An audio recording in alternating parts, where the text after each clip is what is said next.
word to wise. Grass only greener when it's fertilized. Gave them truth in these songs, they prefer to lies. Destiny beautiful, adrift in her purple light. Before we get started, it only takes 2 clicks to become one of Earth's mightiest subscribers. Click, click. What is up, Earth's mightiest subscribers? It's Ernie, Blerd Without Fear. Welcome to, I think this is the 9th episode of the Blerd Cave, the impromptu on-site Brooklyn Comic-Con, Brooklyn Expo Center edition of the Blerd Cave, because we're not in the Blerd Cave. It's technically the Brooklyn Expo Cave, It's the Brooklyn Cave. we in the Brook. but I am here, of course. You know who I am, of course. Yeah, we've been doing this enough times. But I am joined by the rest of the Just Us League, and we got the first lady of the Just Us League in the house, Fantastic Frankie. What's poppin'? What's up? My name's Fantastic Frankie. I'm here to ruin everything you love from your childhood: comic books, movies, and anime and manga. So look out for all the stuff I will be dropping coming soon. She got opinions. Not for she got opinions. But now go down now. Next down the line now. Of course, y'all know. I think you don't even really need an introduction. You'd have been on this mofo before. I mean, but just in case y'all ain't been paying attention, holler at my boy on the end, Devontae from Alternative Factuals. Hold on, let me spit something real quick. Hold on. It's your boy. It's your uncle. It's your nephew. It's your cousin.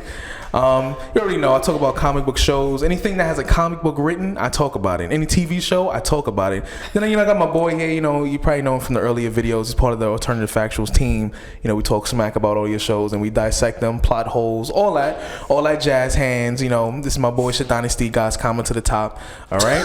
So let's really get into this. You feel me? All right, now see now that we've gotten the pleasantries out the way.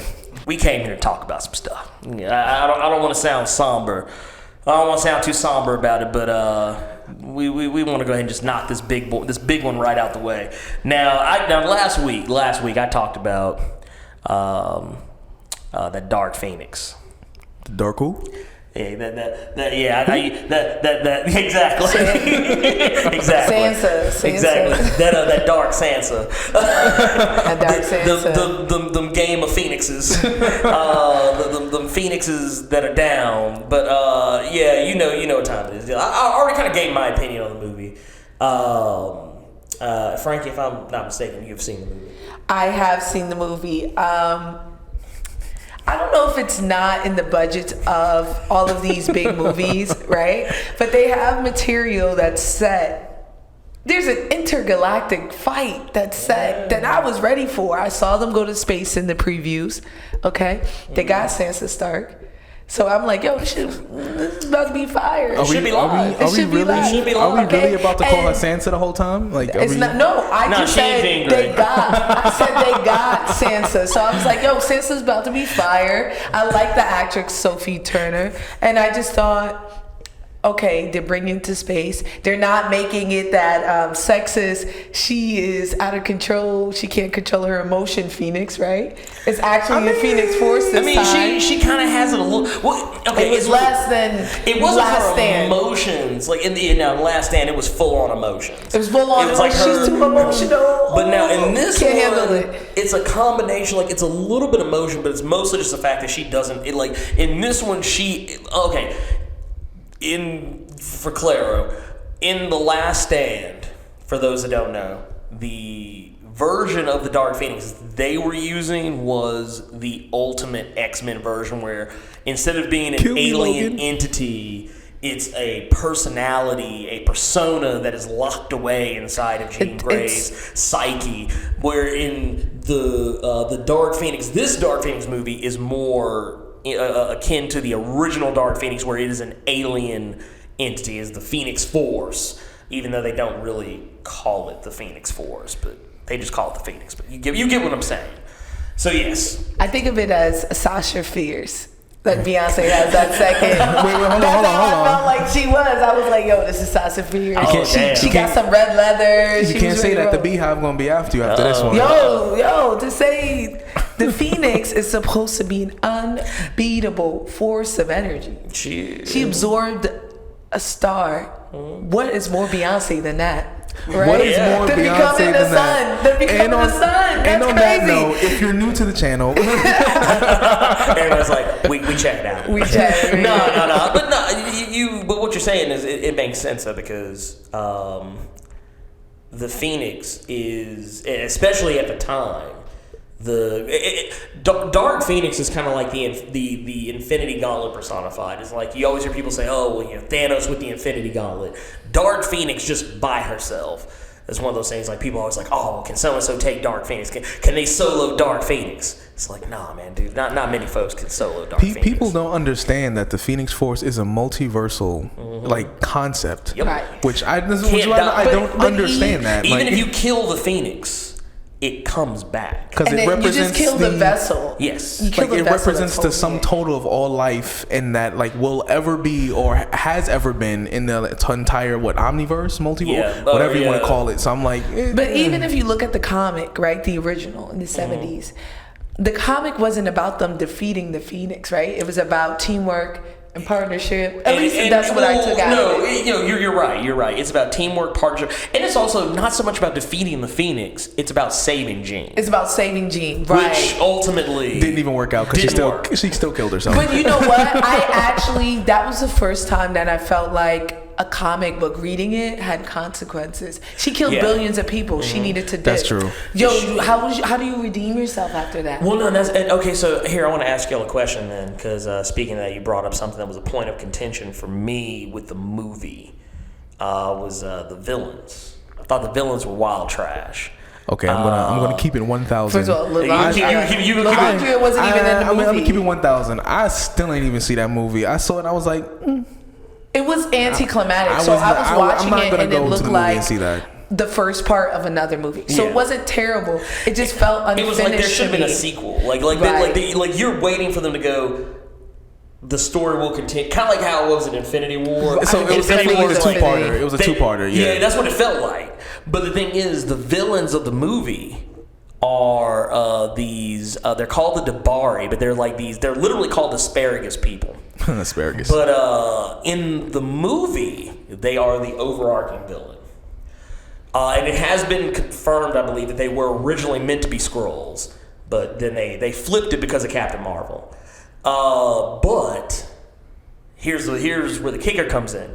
In the comics, the Dabari don't ever actually show up but once. And it's in Avengers number 4 from, I think, 1964.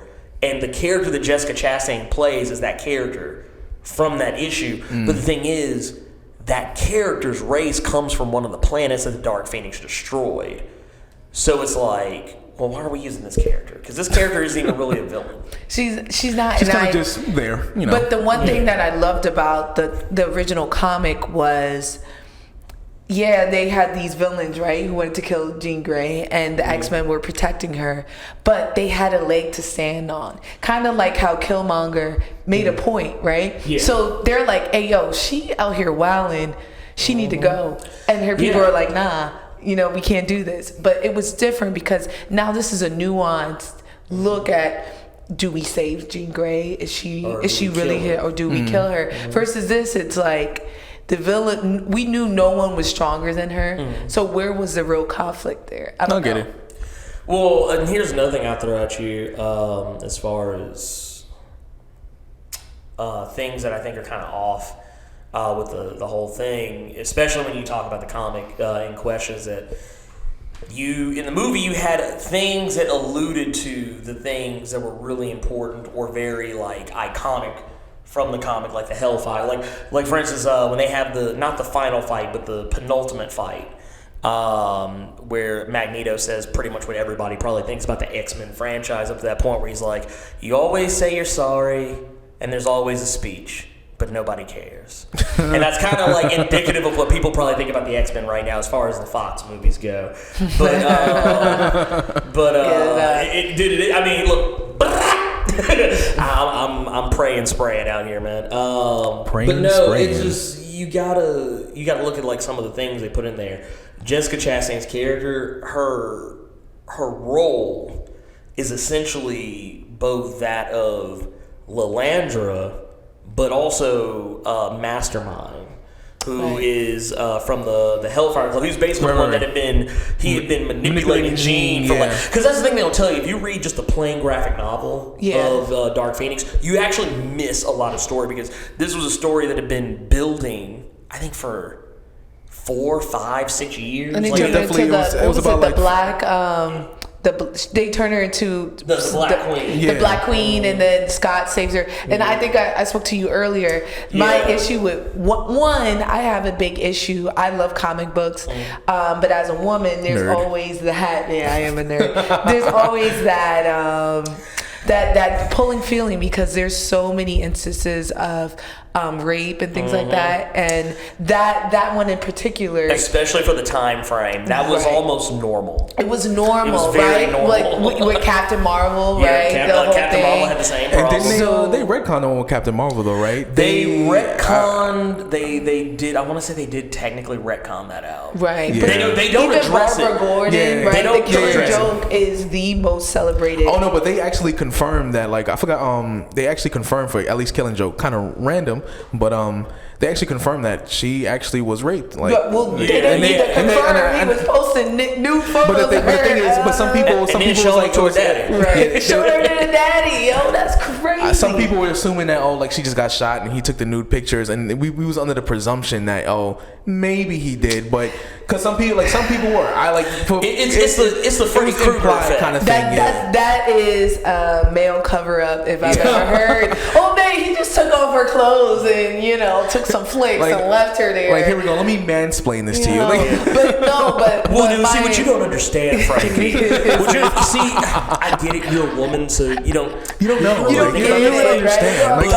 But that was my issue. That was the problem with the whole Hellfire Club. Yeah. You know what I mean? Yeah. Was she was raped, right? He was perving on her. He was perving on her. He was doing things with her mind. He manipulated her. He made her believe she was in love with him. Yes. He made her believe she was in love with him. And it took Scott. That was the only time I was writing for Cyclops. Because he rolled up. He don't know anything about psychic fighting. And he was like, yo, I'm going to roll up. Okay, I'm going to get my chick. Okay, and he did. I was hoping to. I was sitting there reading like you better pull up on him, boy. Like, you better pull up on homeboy. I thought it was her. That was the last wall in her mind that fell, right? Because of that fight with Scott. And to me, that was like her having a trauma from the sexual assault and things like that was happening to her. You could really make a case that is what the Dark Phoenix is all about. It's kind of like how the first season of Jessica Jones is about overcoming like PTSD from rape. Right. That is what the Dark Phoenix is. Oh, absolutely. It's about the process. Like, I didn't even think about all these years, and that's exactly what it is. That's what I'm here for, you guys. I'm here to women's plain and ruin what you thought was about ultimate power. It's like, no. Like when Jean is talking about how, like, I am, what's this she says? She says, I am fire, I am, like, she says, I am fire, I am life. I am Batman. I am Phoenix. And then she owns herself, and then she becomes insatiable, right? Yeah, she becomes a very insatiable, like, almost to the point of being sexualized, like, because she's very, like, it's really weird. I know a lot of men won't understand this, but like when there's two things men don't like to see, whether they realize it or not. It's like a subconscious thing. Some of us woke men are usually better about this, but whenever a woman how dare you, sir? I am triggered. How dare you right now? I stay woke. Stay woke. No, not like that. But no, whenever a woman when she owns her sexuality, like if she has the agency to own who she is as a person sexually, some men don't mind that, but there are men out there who get real in their feelings, but they're like, oh, she's just a hoe. And it's like, but if a dude owns his sexuality, they're like, oh, he's a player. They're like, man, did you get Boba? You got Boba? But if a woman does, like, if a woman's like, yeah, girl, man, I put it on both of them, they'll be like, oh, you a hoe. That's crazy. You know, thotty. Not today. That was City Girls. Don't listen to them. That was City Girls. Meg Thee Stallion has taught me. We out now this summer. You crazy? You gotta be. Well, but the other thing. But the other thing men don't like. See, they don't like women showing qualities like personality qualities or quirks that are normally associated with men. So like she owned her agency, she owned her sexuality, so that was kind of strike one. And then the strike two is that like when it comes to like how she treats other people, she doesn't necessarily exhibit a lot of like manly qualities, but she just exhibits a very strong aura, which for most people that would be something that would be applauded in a male character, but is typically not applauded in a female character. Well, to me, it was like she was, she becomes self-absorbed, like hedonistic. She's only doing things that give her pleasure or that make her happy. Yeah, exactly. And that's what I like about the Phoenix. I'm like, imagine this is a female, I don't want to call her a superhero, but an entity that is stronger than all the males, right? And is wearing a covered up superhero costume, which in the 70s that was unheard of. Well, no, she literally showed more skin as when she was just Marvel girl. Well, yeah, I was just about to say that. And when she became Dark Phoenix, she was like, this shit is off the shelf. This is no longer on display. She had one piece. She like, I'm not here for you to look at me. Which you know what was the worst part about those outfits was, I was like, how do you keep everything in when you fight? You know what I mean? Or is that them saying, one thing I actually really enjoyed about the movie and Jessica Chastain's character was, she was dressed in business casual all day, and yeah, she was. That's to me, it came off as I'm so powerful, I'm not gonna break a sweat, right? I'm not even really gonna move, so I don't need to wear anything comfortable. I'm not fighting like Batwoman. Like I don't need to do that. She had the wild chest caving powers. So but she had to do that. That's what I'm saying. She's like, yo, I'm not moving. Although I really would have loved a very stylish, unbothered choreographed fight. Like if you've ever seen Us, the way that Red and the main character fights, where they're just twisting and she's more dodging. Like a dance than anything else. Yes, it was a dance. Or you're predicting each movement. That would have brought it to the next level. Well, and that's the thing too is like we were talking about like the fight scenes in the movie versus like anything else. I thought that like this was the opportunity, and I'm gonna go ahead and say this now, and I've said it before, but if Avengers Endgame didn't exist or didn't come out first, I don't think this movie would have been held to as high of a standard because we held Endgame. We held the people, whether they realize or not, people held Avengers Endgame to a higher standard because of Infinity War. Because everybody started holding superhero movies to a higher standard because of Infinity War. Now we hold to a higher standard because of Endgame. And now it's like we've seen our favorite heroes tag team, triple team, quadruple team. Hell, we've seen a whole squad, everybody squad up. We literally watched the Avengers assemble. And now it's like, okay, well, we got the X-Men. Like, what are they doing? And it's like they're doing a little bit. They're doing like I think there's some scenes like Magneto and Storm and Nightcrawler kind of doing like some 1-2 punch type shit. But it's like it's never anything that's like, man, this was an opportunity, man. Y'all missed it, man. Y'all could have. And the wild team up. The best part of the movie were when they were fighting.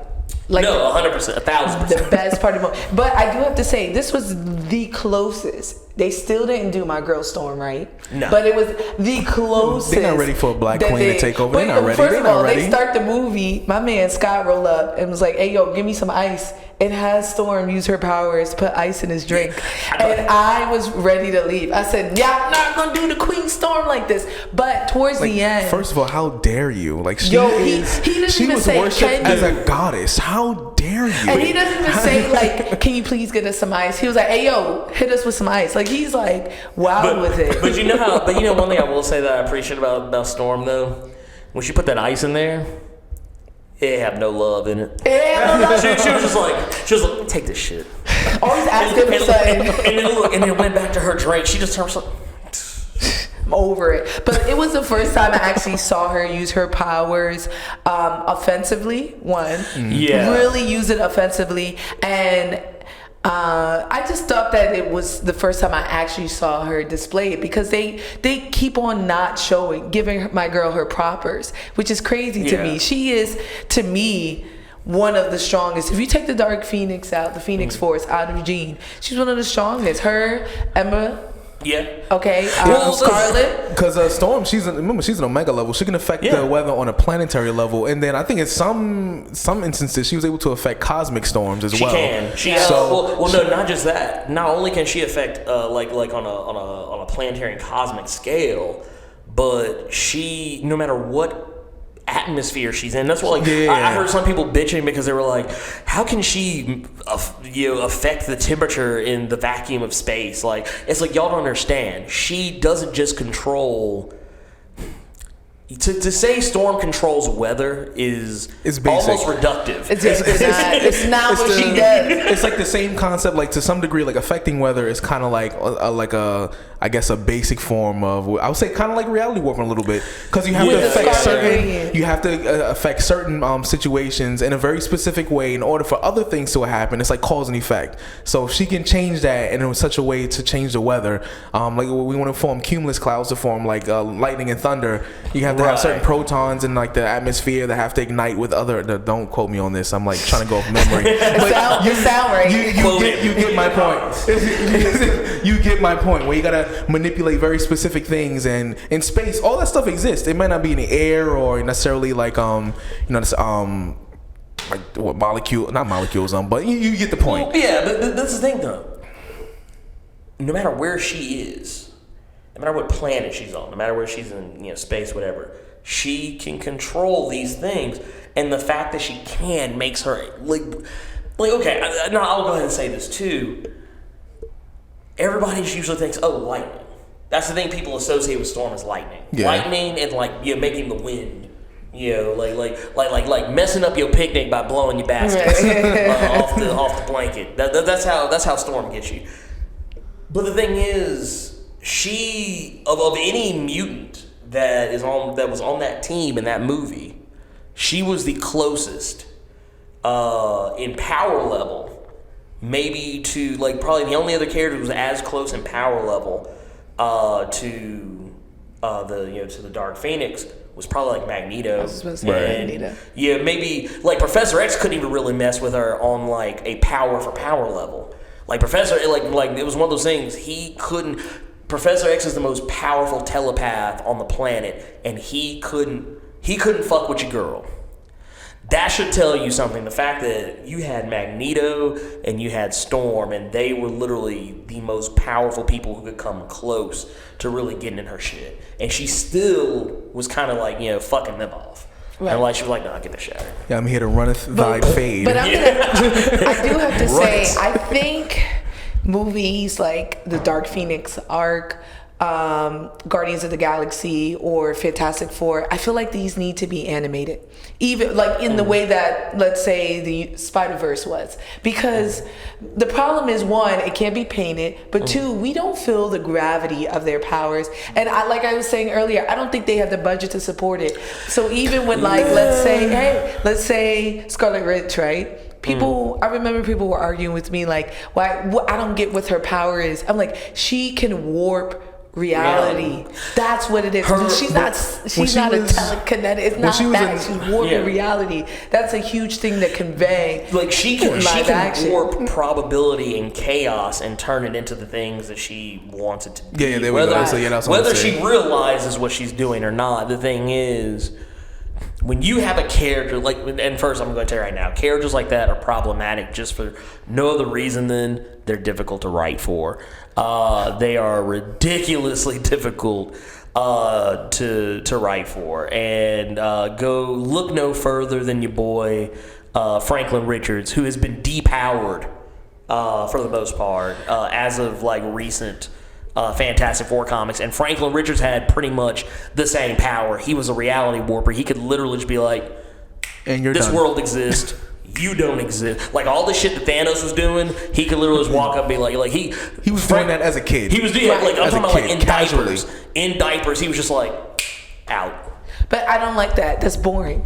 Like it needs to be a flaw. But that's kind of the point he was making. Where it's writing. like usually characters on such like a high power level like that, it's extremely difficult to write because like at that point there's nothing they can't solve. So the best way to do it, I have to depower them. That's the only way you can kind of write a character like that. And sometimes I think they make them a deus ex machina for something.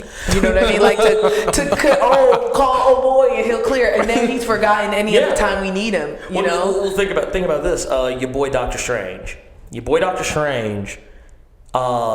on who was writing him at the time, he was either the most powerful man on the planet or he was just a dude who knew some magic tricks. Right. It really depended on what writer was handling him at the time. His powers went from being able to do a lot of the same stuff, like being able to warp reality, being able to rewrite time, being able to be immortal, being able to literally one-shot cosmic beings. And then the next story, he has trouble dealing with one of Spider-Man's bad guys. Right. It's like, it's one of those things, like you kind of have to, and that's also why I'm not the biggest fan of reality warping characters, because they're usually written very poorly. And I know I say this a lot about characters that are like god tier powerful. Like I know I caught some shit for this when I did a video about Monica Rambeau, and I did another video about Carol Danvers.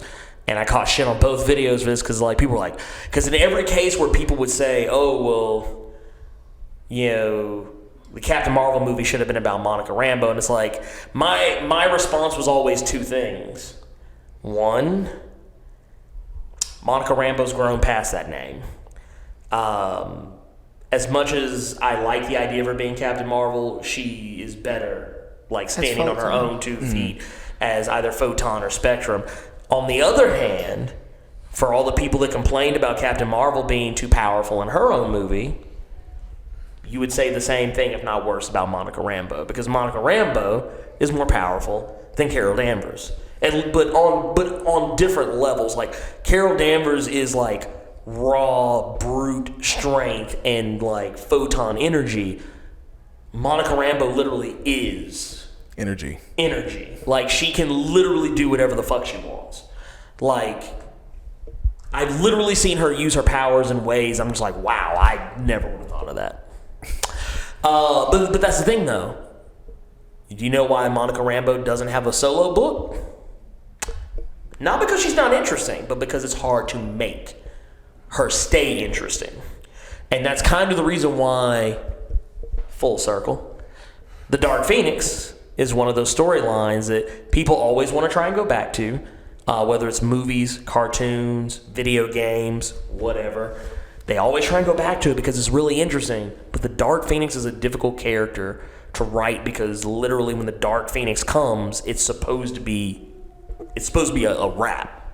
But you know what? I feel like people focus too much on the Dark Phoenix, and they forget what the story's about. And that's the same thing with like the Incredible Hulk. None of those movies pop because the only thing that did pop was a television show because it wasn't about the Hulk. It was about Bruce. It was about Bruce. So if we're watching the Dark Phoenix, it's not about the Dark Phoenix. Like to your point, right? We can't. We're not here. Okay, we get it. She's strong. We're here to see how do they combat that? How do they evacuate it? I made a point about this in a video. You can go check that out, Alternative Factuals. But go ahead, drop that plug.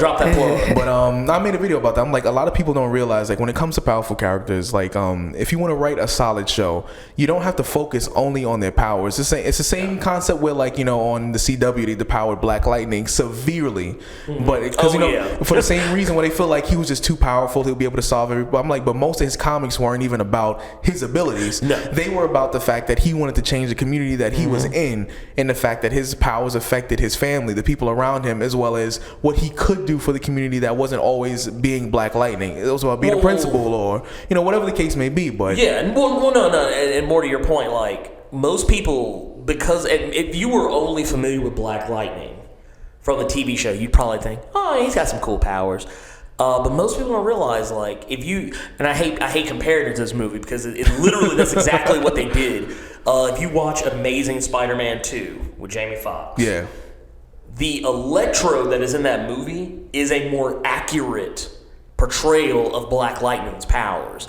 Like, Black Lightning can literally just be like, I'm inside I turned into electricity. Black Lightning is literally like the black male equivalent of Monica Rambeau in the DC universe. They have almost the exact same powers.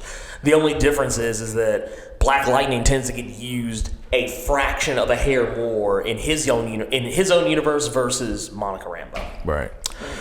They actually, I take that back. They get used about the same. They're usually in a team capacity. True. So yeah, but the thing is though, like, yeah, the Dark Phoenix, that's actually the one thing about The Last Stand I actually thought they got right, was the conflict that Wolverine had about killing Jean. That's the thing I felt that was missing from the new Dark, because for all intents and purposes, the Dark Phoenix movie, just the plain Dark Phoenix movie, is a more accurate representation of how Jean gets those powers. Right. It's almost shot for shot. Yeah. It's almost shot for shot. I mean, the framing is different, but I mean, just the general idea. But the thing is, when you get to the struggle, the conflict, do we kill Jean? Do we save Jean? That's the problem, because like everyone that's on the team, with the exception of Beast, is like, we're gonna save her. Like even Storm, who was kind of like, your bitch problematic. She was like, your bitch problematic, but I'm a ride. But and that's another thing too. There's a lot of shorthand, because a lot of people who don't read the comics, they don't know that Cyclops and Storm are like this. And that's the thing. Like, they didn't play that up. They were just like, it's Storm. I mean, yeah, Storm was just like, dude, I'm riding with you. But like, I felt like we didn't build to that relationship. Right. But that's what we should have had. There were no real relationships there, and I think except Gene and Scott's was there, but that's about it. But and even that was kind of there's no real chemistry between the teams. So, like, to your point, the whole thing that we're watching is them grappling with, we're gonna have to kill Jean. And there's a scene in the comic where Nightcrawler and Wolverine are discussing that this is a very, very big option. Like, they are probably gonna have to kill her, and Logan comes to terms that he doesn't have the capacity to do it. No. And he lets him know, like, yo, it can't be me. Y'all gotta figure that out. Y'all gotta figure it out. It ain't gonna be your boy. It ain't gonna be me, yo. And which is crazy, because he's the only one who could probably withstand. Yeah. But he's like, not it. Why has Logan got the wild Krillin voice now? It's like, I don't know, Goku. I don't know if I can kill her. But no, that's what it feels like. That's exactly what it feels like. No. Now, as adaptations go, I think it's safe to say that the best we will ever get, the best we will probably ever have in our lifetime, will likely be the animated series. Yeah. Which I mean, they even include the Hellfire. Yeah. Well, no, and also here, I didn't notice it till like when we were Skyping in that one day, and like we were kind of plotting this whole thing out. I'm pulling the curtain back so y'all can see how the sausage is made. But pause. Why gotta be sausage for? Be like, man, no swine, man, no swine. But no, we were plotting this whole thing out. One of the things we were talking about the animated series, and like it wasn't until then I realized, I was like, wow. They spread the animated series. Like, it was a whole season. The Dark Phoenix Saga takes up, I think it's season 3 of the X-Men animated series. But that storyline consumes the entire season, but not in like episode after episode after episode. It's like 2 episodes, maybe 3 episodes here. Dark Phoenix Saga. Let it breathe. And there's still some stuff that's happening in between, because that's how the comic was. Right. The comic was like, it wasn't just jam-packed Dark Phoenix. And that's one of the things I liked about it. Like, they let the story breathe a little bit. You got to get the iconic fight with the Shi'ar Imperial Guard, who are a bunch of like random motherfuckers with the exception of Gladiator. They had like Kree in there. It was everything. It would have been, if they did it right, it would have been fire. To me, even better than Infinity War. A Dark Phoenix. But I think it needs to be, HBO needs to pick it up, and it needs to be, X-Men needs to be a series. That was very specific. HBO. That was very They're the only one with the budget. They're the only one who has showed me that they're willing. And to be honest, HBO owes me. This is a trigger. They owe me for what they did to the fantasy novel that got me through high school. They owe me. I'm looking at that in the camera. They owe me. Look, I'm not mad at you. But I think it needs to be X-Men in general needs to be a series, because you can't feel that closeness that they have as a group without it. Well, as long as they have that Professor Xavier scream, that no, I'm good. That's all I have want. you heard Jeans? Dude, to be honest, X-Men the animated series was really the first time I felt desire, because I was like, what are these sounds? Well, you know, to your point though, Frankie, and I think that's actually a wonderful idea, because yes, movies are great. They're fun. We can go see them and we can talk about them and get immediate satisfaction over the finished product. But the thing is, and it's one thing that shows like Umbrella Academy and Doom Patrol have showed me. Shows like that, when you got an ensemble cast, and honestly, those shows are very much. I mean, granted, X-Men is literally the Marvel equivalent, and I want to say some even said the X-Men were copied from the Doom Patrol, and the Umbrella Academy is roughly like inspired by both Doom Patrol and X-Men. Umbrella Academy worked perfectly as a TV show. Doom Patrol works perfectly as a TV show, because you're giving each episode of Doom Patrol gave at least one or more characters a chance to shine. You focus on Crazy Jane. You focus on Robot Man. You focus on Cyborg, who shouldn't even be there in the first place. You focus. Somebody has to be recognizable. I mean, exactly. You focus on Negative Man, and then is it Elastic? Yes, Elastic. They call her Elasti-Woman, but technically her name is actually Elastigirl. But because of the Incredibles, they was like woman. They just went woman. Which, you know what? That's fine.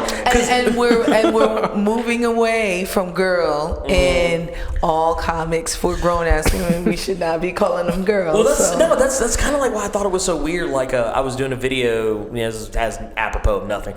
I was doing a video about Hawk World, so it focused a lot on Hawk Girl, and I felt weird because I was like, isn't she Hawk Woman by now? Is she not graduated? And I looked it up. She is still Hawk Girl, but in my head I want to say Hawk Woman. It's the same way like I look at Supergirl and I'm like, that's Superwoman. Why can't she just be Superwoman? Like she's like 27. But she changes when she grows up, right? Yeah. But Supergirl is a teenager, so I can exact. But it's like she grown now. She like 27. She done filled out. She gonna so Supergirl the show is grown. I don't know why she's Supergirl. Let's not even touch that. I actually really like the last season of Supergirl, but that's another. We could do that next. I've actually heard the last season is actually really good. It's the second season that made me kind of like be like. Oh, but you watched all the Flash? Oh no! Let me tell you something. Don't violate Flash like that. Look! Why are you making it hot? Wait a minute. First off. The only show I hate watch is Arrow. I hate watching too. I hate watching Arrow. I hate watch the shit out of it. I wait for it to go on Netflix. No, that's what I did. I watch it all because it goes on Netflix like a week after it finishes the season finale. Mm-hmm. But also, I live in New York, so I travel on the train. Mm-hmm. You could download on Netflix because I'm not wasting my valuable time. Sponsoring, like you're plugging a lot of sponsors. You're right. You over at HBO, Netflix. They need to give me my cheddar. Where my cheese at? It's like wait, hold on a minute. This episode of the Blerd Cave brought to you by HBO and Netflix. Is that all we mentioned today? And the New York subway system. MTA, the budget of all of $20.75. Can I? I feel like what I want to do. I kind of want to share a story. I kind of want to share a little bit of a story. Story time. So real quick, just because I feel like I didn't really get to tell y'all the full effect here, but y'all know we're here at Brooklyn Comic Con, Brooklyn Expo Center here. Yeah, we're wilding out over here. But the thing is, man, this is your boy's first time in New York. I ain't never been to New York before. This is a cherry popping moment here. I'm new. Well, that was sexual. It's gotta be, okay. You gotta catch their attention, because this is the point where they're gonna be like, they start like minds start wandering. They're like, cherry popping. No, wait, what's happening? I'm like, oh man. Pause it to get my. It's like, wait a minute, get my Kleenex. But no, I'm not. I know y'all are. I hope y'all aren't doing that. I mean, if you are, I'm not kink shaming. For the few who are, seek help. And just know that I'm taken. But no. So I get here to New York, and I touch down. I'm a stranger in a strange land. I don't know where I'm at. I'm sitting here like, damn, man. How the hell do I get around this motherfucker? And I talked to some people, like, just kind of in the airport, like, oh, you can either take the shuttle, or you could take the bus, or you could get an Uber or a Lyft. And I was like, Uber or Lyft, that sounds less problematic for me. I don't ride the bus in my own city or state. I'm not gonna start here. So I call up. I'm like, 'cause I think I asked y'all. I was like, hey, what should I do? Should I get the Uber or should I get the Lyft? And I think we both said the same thing. He was like, we trying to save that cheese. Because Uber got service fees here. Yeah, I'm like, they're cheaper short distance, but more expensive longer. So you go with Lyft. And now sponsored by Lyft. Now we're sponsored by Lyft. But no, I'm gonna tell you what, we're gonna sponsor Uber here in just a second too, because some wild shit happened on that Lyft. So man, I hit the Lyft up, and they're like, hey, well, you need to go meet your Lyft driver in this location. I was like, they don't come to you? No, they do that with Uber too. Yeah. Uber pools and like the Lyft line. Yeah. Yeah. Well, it was because I think that's what it was. It was because it was a pool, and so I had to go find them. And so, but I wasn't where they were at. Like, I wasn't near it, and because I didn't know that, I didn't think to be where they were going to be at. I was just like, oh, they'll come and get me. So they're like, oh, your driver is already in the spot. He's going to be leaving in like 1 minute. And I'm like, 1 minute? Yeah. 1 minute, you say? I'm 5 minutes away from where he is. Because that's literally what I was thinking in my head. I'm asking one of the ladies that works at the airport. I'm like, hey, where's the Upper Parkway area, whatever it's called. And I'm at LaGuardia. And she's like, oh, just go down that way. And it's up. And I was like, it's all the way down there? And so I go running for it. And I finally get there. Dude ends up calling me. I was like, oh, I'm on my way, I promise. I didn't realize that, how far away I was from where you are, so forth, whatever. And he's already got another passenger just waiting on me, so I feel bad. I get there, and it's this Asian woman. I'm assuming, based on the name that I saw on the Lyft thing, it was like Xiaodong. She is, she's Chinese, is what I'm going to assume. It does, actually. Honestly, I did want to ask. But I didn't want to be racist. Because I didn't want to be like, are you the Yellow Ranger? No, I don't want to do that. We flew past that. The Yellow Ranger's black now. We don't do that anymore. Actually, I think the Yellow Ranger is white now. Because the main Ranger was white, right? Well, and he was the White Ranger. Red Ranger was white. Blue Ranger was white. Pink Ranger was a white woman. The Yellow Ranger, and actually Asian. the Yellow Ranger was Asian. The Black Ranger was black. But I'm saying the leader was white, I think the one and he after was that, the the White Black Ranger Ranger became. Was he Asian or was he like? I don't know. No, the next Black Ranger, he was half Asian because it's Johnny Young Bosch. He's half Asian, and then you had the new Yellow Ranger was black, and then the new Red Ranger was just regular white dude. Yeah. But they mixed it up so you were in no danger of having any racial shit going on. But they still had the White Ranger. Anyway, the White Power Ranger at that. White Power? What? That's what I heard. What? They actually had to stop calling him that. But no, they had this thing. Now I'm talking to the woman because apparently there's a language barrier between her and my Lyft driver who is East Indian, and he is a interesting fellow because he by his own admission does not speak very much English at all. And now he is having to have an English argument with Xiaodong because apparently when he called me, he accidentally because he had like an iPhone, I think he swiped too many times the wrong way, and when he got out of the phone call and went back to the app, and he accidentally, I guess, slided her to the side or whatever, which implied that he dropped her off. I don't think he actually did drop her off. I think he still had to complete the drop off, but he didn't. But he just assumed that he did. But anyway, the woman was arguing with him, and it was the most crazy thing because I'm now seeing this Chinese woman and this East Indian man who are arguing in broken English, and it's just no fun for anybody. And I'm literally just sitting there, I was like, I just want to go to my hotel. and then what happens is he kind of kicks the woman out. And I probably shouldn't be saying this on the air because I'm probably making it hot for him, but it's not like you said his name, right, which is his name is. I mean, I got his name. I got the motherfucker's name. I can't pronounce it, but I'm just saying I got the motherfucker's name. I would definitely complain to Lyft and get my money for the ride. No, let me tell you. You know what? You should have did that. You should have complained. Like, look, this ride, they were arguing. They would have refunded you your money. Yeah. Free ride. That is true. I should have did that. You still not might about be. the hustle. You to be still might honest, though, you needed that interaction to be your full New Yorker. I said that to him when I called them. Like, you made it. I was like, you know what? Welcome to New York. That is a New York experience. So welcome. Now you can tell people you've actually been here. I got a New York pizza. I got New York pizza twice.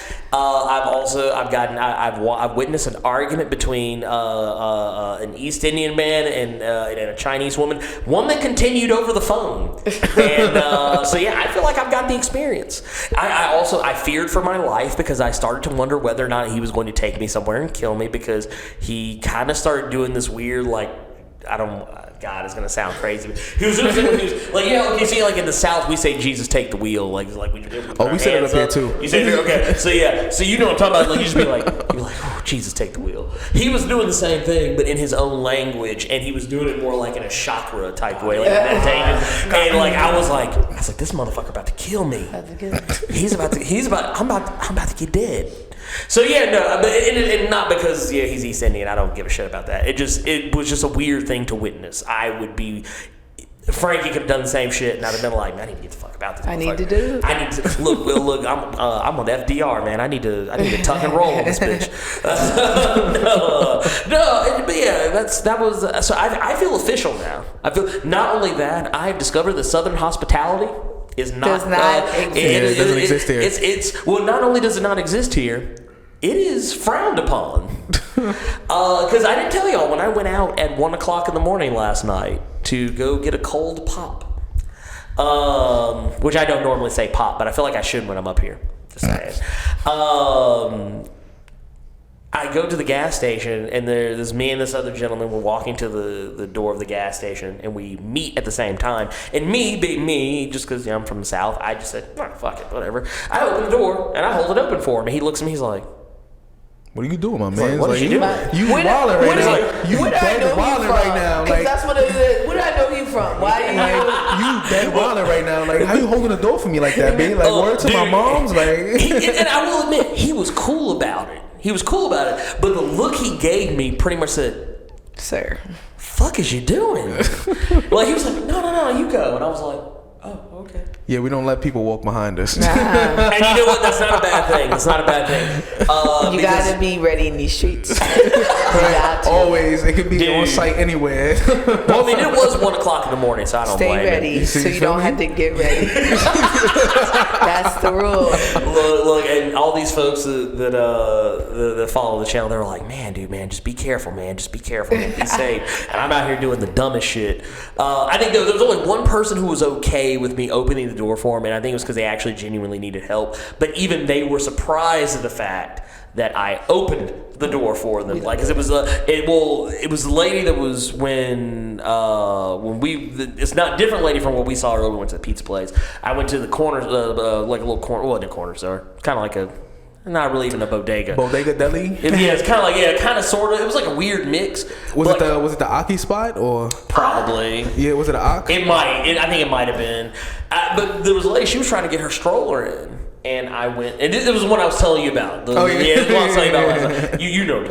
But no, I was walking up and I saw she was struggling to get her baby in the through the door. So I walked up and I was like, oh, I got it for you. And when she turned around, she was like, she was both equally shocked, surprised, scared, but grateful at the same time.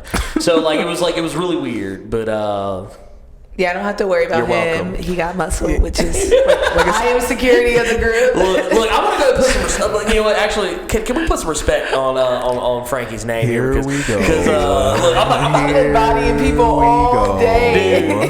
Dude, let me tell you something. Yo, Frankie been out here putting in work for you, boy. Because like, you know me. I think y'all know me on the channel. Y'all know I always be like, I'm like, yeah, you know, I don't want to flex. That's all we do is flex. That's our lifestyle.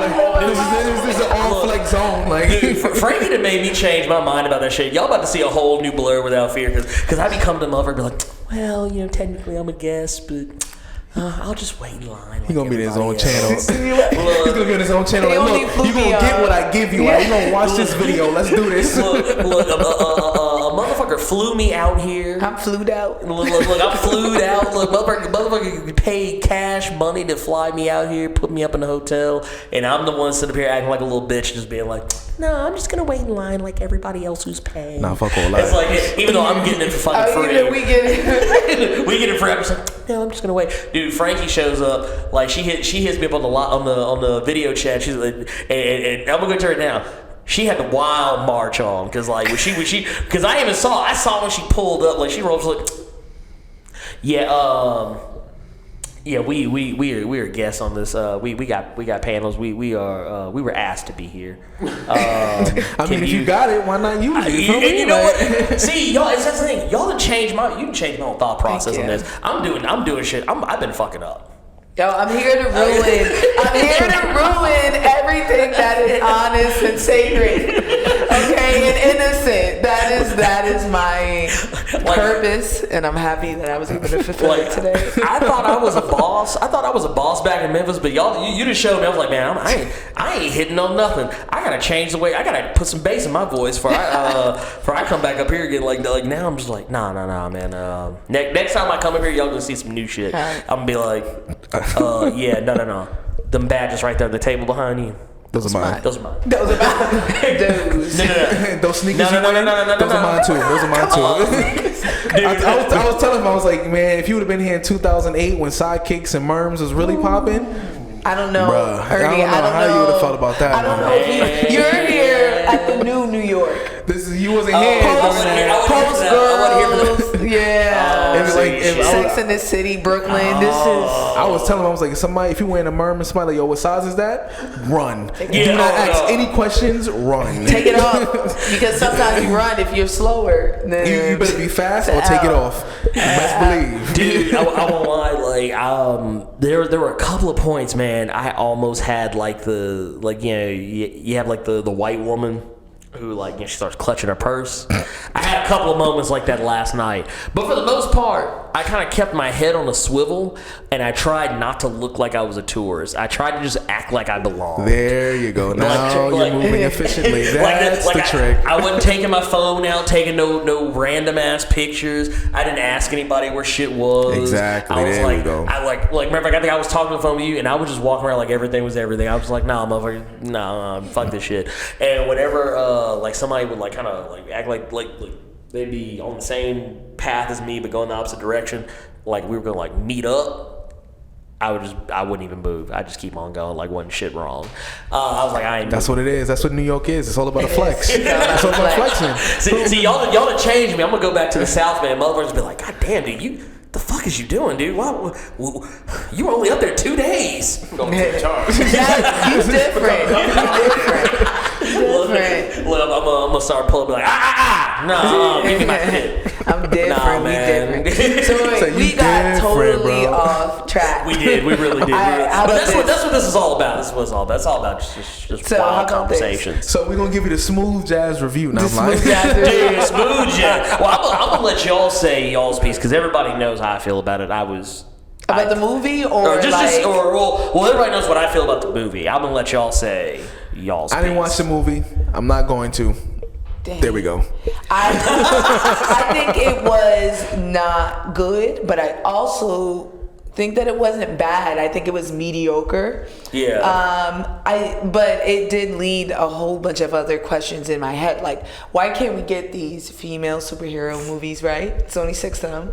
Out of 61. Yeah, actually, no, that's true. It's only 6 out of 7. And also, I think that the nerd community is a lot harder on these female superhero movies because they gave it, I think on the Rotten Tomatoes, they were giving it a 20. The critics were giving it a 23%, and I was like, yo, this was not way worse than Shazam. No, Hold on, Shazam was good though. It was okay. Nah, let me mansplain this to you. Where's my danger button? Last part of Shazam was out when the whole family pull up. It would have been like. Let me mansplain this to you.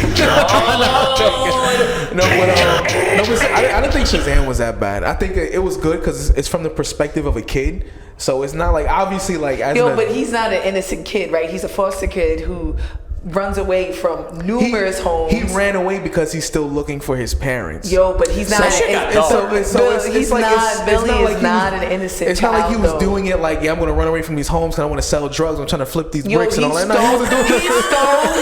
He stole his. Trying to get these racks. He stole his foster brother who was crippled, and the only person who showed him love. He stole his most prized possession. That is a troubled teen.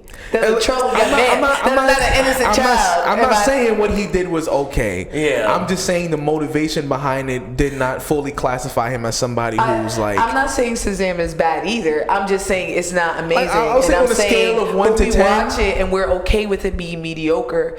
But when things like Captain Marvel or Dark Phoenix happened and it's mediocre, because the problem with Dark Phoenix is it's anticlimactic. It's not bad. It's just anticlimactic. I'm watching it. It ends and I'm like, oh, that's it. It's over. Like there should be more, but there isn't. And there's so much exposition too. That's the issue. But like, why is there exposition in a movie with people with powers? I need to see smoke the whole time, right? People need to be on site always. Most of the time. Like if there's a movie I'm watching, people got powers, right? I want 60% of that movie to be fighting. So the notes to be like, yo, good morning, hands. Hands. I need to watch y'all in the coffee shop. I need to watch y'all enjoy each other fight. Even if the exposition is while y'all fighting, that's fine. I need to see this. You trying to make this into an anime? Yes. Over here stretching out this episodes. This is Dragon Ball X. Dragon Ball X. Over here, don't give him ideas. Mad thoughts like this power level's out of control. Next time on Dragon Ball Z. But that's why I think that things like these ensemble movies, you got 2 choices. You could do solo movies and then have an ensemble movie after, like Marvel has done, or make it a series. But X-Men has always been X-Men, right? I think if it was a Charles Xavier movie, a Magneto movie, I would watch 5 Magneto movies. I mean, I actually, especially if they made it a thriller. I would. Or a rated R. I would watch a rated R. I want to see that. I want the Nazi Hunter movie. That's what I want. A rated R. I think now that we know rated R movies will work, I think half these superhero movies should be rated R. I think Batman should be rated R. I mean, he fucking folks up. Arkham Asylum and all that. That should be a horror movie. Would be, son, who you telling? Don't even get me started about that. Thrillers, horror movies. I'm all about it. But I think a lot of these movies have, and not just that, but comic books are growing with us. Before it was something you did as a child, but now as an adult, the stories are way more adult. We're watching it as adults. Children aren't really watching it the way they were before. Oh God, so make it rated R. And guess what? If the kids want to go, they're gonna see it anyway. Right. I saw children in Deadpool. Yeah, I saw children vote Deadpool 1 and 2. 1 and 2. They didn't give a fuck. After we knew how much he was gonna curse in this movie. I will say 2 is not as bad as the first one in regards to content that is inappropriate for a child, but like it's still like. You didn't have a 10-minute sexathon. Yeah. Yeah. Well, the only thing that sucks is like I was. I'm a horrible father. That's all I'll say. Oh no. No, I've watched it. I've watched the second one in front of Cersei, but fortunately, she actually has started repeating things. But it's not because of the movie. It's because of like her parents are just awful people. Cursing. We curse a lot, and it's one of those things like we're trying to be better, but honestly, why try? No, why but try? I guess Not really, no. I mean, you know, why bother? It's too much work. But I guess, you know, let's go ahead and wrap this up. All right. Frankie, tell the good people where they can find you. Yes. Fantastic Frankie is where you can find me. Instagram is where you can find my quotes. And I'm also on YouTube under the same handle. So that's Fantastic, spelled regular. Frankie, Frankey, like the key to your heart. Oh, Here we go. I'm a sweetie. It's your boy. You already know what it is. I mean, I ain't gotta say nothing. We were just talking about humility. AF is in the building. See, you know what it is. I ain't gotta say nothing. You know, just alternative factuals on YouTube, Twitter. On Twitter, you already like I said, Shit Dynasty guys comment to the top. All right, and I like that now. Twitter is AFactuals1798. That's the name of our gang. I was about to say something else, but I can't. Legally, I can't. But that's because of this clown. Anyways, but yeah, we're also alternative factuals on Instagram as well. You can check out all our videos, and we're gonna be teaming up with. I gotta do a video with you. Absolutely, we live in the same spot. Y'all need to be collabing on the red. That's what I'm saying. Let me tell you something. But the Just Us League is gonna be continuous. Yes. We're gonna move into a podcast. Right, the one thing Blerdy's been. And this one thing I don't do really. I don't really do like it's really weird. I do video everything else. Like I used to be the podcast king, but now I'm just like video cat So now. we're here. So you can hear our shenanigans at least once a month. Yeah. Yeah, Of us acting easily, a monkey. easily. Is it Dude, an yeah. absolute monkey? That Like donkey? a whole monkey. Oh, monkey, that's A gonna be us. whole monkey. But y'all, and I guess I'll go ahead and say it right now, y'all know the drill. Y'all know the drill by now.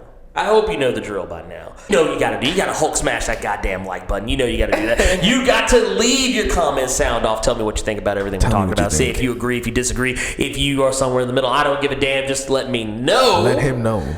And of course, you know, if you made it this far and you're like, man, do I really want to know more about what all this stuff is about? What is Blerd Without Fear without? Yeah, what was he? What was he doing? What is he about? You know what you gotta do. You know you gotta hit that subscribe button.